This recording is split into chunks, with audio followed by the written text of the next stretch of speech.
Bonjour et bienvenue dans l'épisode introduction de podcast Je me mets à mon compte en Suisse romande.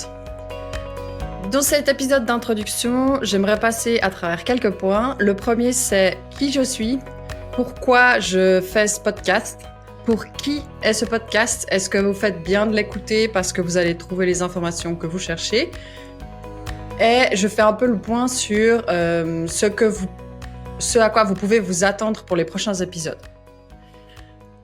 Première chose, qui je suis, je m'appelle Isaline Mühlhauser, j'habite à Lausanne, j'ai grandi à Lausanne, j'ai travaillé dans des entreprises et ensuite dans une agence et ensuite je me suis mis à mon compte en 2019, juste avant le Covid. Pourquoi est-ce que j'ai envie de faire ce podcast? Parce que je suis moi-même une raison individuelle, donc mon activité principale, c'est de faire du consulting dans le web. Je suis spécialiste en SEO. En français, on appelle ça aussi référencement web. Et je réponds toujours aux mêmes questions, en fait. Il y a beaucoup de gens qui ont envie de se lancer aussi, de se mettre à leur compte, que ce soit une activité principale comme moi ou une activité accessoire. Et finalement, je réponds toujours aux mêmes questions parce que c'est toujours un peu les mêmes questions qu'on me pose. Je remarque qu'il y a beaucoup de gens qui sont un peu avec cette envie de se lancer, mais sans vraiment savoir, en train de se questionner, mais vraiment à qu'est-ce que c'est exactement? Est-ce que ça va être compliqué? Du coup, il y a un petit peu de crainte parce que c'est assez difficile finalement de trouver des informations tout à fait claires et transparentes sur les étapes d'un point de vue administratif et les questions auxquelles on va être confronté durant sa première année en tant que raison individuelle. Donc, l'objectif, c'est d'aider toutes ces personnes qui se posent ces questions pour un contexte qui est vraiment pour la Suisse romande. Donc, je parle tout ce qui est administratif et légal. Vraiment, c'est lié à la situation d'exercer en Suisse romande en tant que raison individuelle. Et aussi, l'idée, c'est que la prochaine fois qu'on me pose la même question, j'aurai l'occasion de pouvoir rediriger les gens vers une ressource un peu plus complète avec un peu plus de liens. Donc ça, c'est la raison principale qui me pousse à faire ce podcast.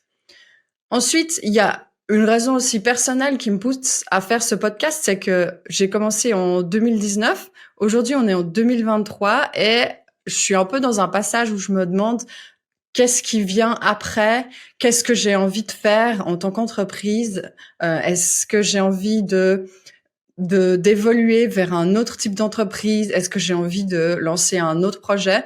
Du coup, quelque part, ce podcast, il me sert un petit peu à faire le point sur mon parcours en tant qu'entreprise individuelle, voir ce que j'ai appris, et puis j'espère terminer avec un peu plus de clarté à la fin de ces 12 épisodes. Ce à quoi vous pouvez vous attendre dans ce podcast, c'est des informations comme je l'ai dit, qui sont vraiment ciblés pour l'activité d'entreprise individuelle en Suisse romande. Donc, c'est un peu toutes les activités où on n'est pas une SA ou une SARL, on est une entreprise individuelle, donc ça veut dire que son activité professionnelle est liée à son nom. Donc, tout est lié au contexte suisse romand. Le podcast, il est en français, évidemment, parce que je suis lausannoise et je me suis dit que j'en avais un petit peu marre de faire des choses en anglais. Donc, j'avais envie de retrouver un petit peu à mes racines un peu et de faire quelque chose vraiment très directement pour les gens qui m'entourent. Et je suis très connue, si vous me connaissez, je suis très connue pour quelqu'un qui parle de manière très directe et de manière très transparente. Donc, je vais pas essayer de tricoter vous emberlificoter en vous parlant de à quel point ma vie est merveilleuse ou d'aller vraiment du côté très masculin et viril, côté entrepreneur. Et j'irai pas non plus en mode entrepreneuriat au féminin. J'ai l'impression que créer une entreprise, travailler, finalement, on peut le faire. C'est beaucoup de travail, mais c'est quelque chose qui est tout à fait réalisable. Et j'ai l'impression que ça devrait être aussi réalisable de manière un peu plus accessible et un peu plus facile. Donc j'espère que mettre ces informations à disposition sans en faire des montagnes, mais de manière très simple, ça va faciliter un peu les choses pour d'autres personnes. Donc ce à quoi vous pouvez vous attendre, il y a toujours une partie un petit peu factuelle où je dis voilà les choses que vous devez faire, voilà les questions que vous devez vous poser. Et puis après, il y aura une petite partie à la fin du podcast, un peu réflexion. Je vais dire, OK, voici ce qui m'a servi pour cette étape. Et voici ce qui m'a pas servi, donc quelque part j'ai dû laisser tomber. Et qui sera évidemment un peu plus personnel. Et puis je vais aussi essayer de garder les podcasts. Je vais faire la durée. Si ça dure que 15 minutes, ce sera que 15 minutes par sujet, mais au maximum, j'aimerais que ça tourne autour des 30, 40 minutes parce que j'aimerais pas que ce soit trop loin. Autre chose vraiment très, très importante pour vous qui préférez lire plutôt que écouter un podcast. Moi, c'est un support que j'apprécie beaucoup, mais si vous préférez lire, je mets à disposition toutes les transcriptions des épisodes du podcast sur mon site internet, pilea.ch. Donc, ici, vous retrouverez sur le site internet, évidemment, tout ce que je dis par oral et les liens quand je parle d'un site internet qui m'a aidé ou l'autre, ou quand je parle de ressources qui m'ont aidé, vous y trouverez aussi tous les liens utiles. Donc, n'hésitez pas à aller regarder pilea.ch pour des informations plus détaillées. Aussi, une fois et l'autre, si à la fin du podcast, je me rends compte que j'ai complètement oublié de parler de quelque chose d'important par rapport au sujet que j'ai abordé, je l'ajouterai évidemment par écrit dans le blog. Du coup, en gros, les sujets que je vais aborder, c'est les questions à se poser avant de se lancer, les choses difficiles dont personne ne parle. On parlera de la forme juridique de l'entreprise, ses avantages et ses inconvénients. On parlera de la prévoyance professionnelle, prévoyance personnelle aussi, perte de gain. On parlera de comptabilité, du contrat, de comment trouver ses clients, de comment choisir son service et définir ses prix, de comment gérer son argent et des petits trucs un peu qui permettent d'augmenter la rentabilité.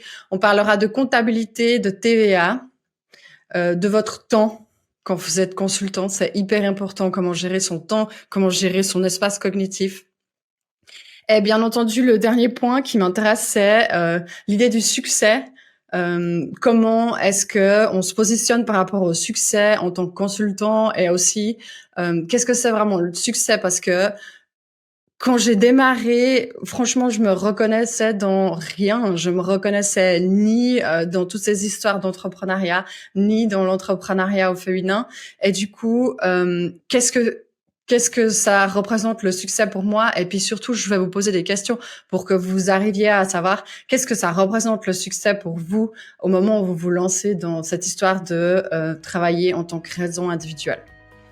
Voilà, je crois que j'ai fait le tour pour ce premier épisode d'introduction.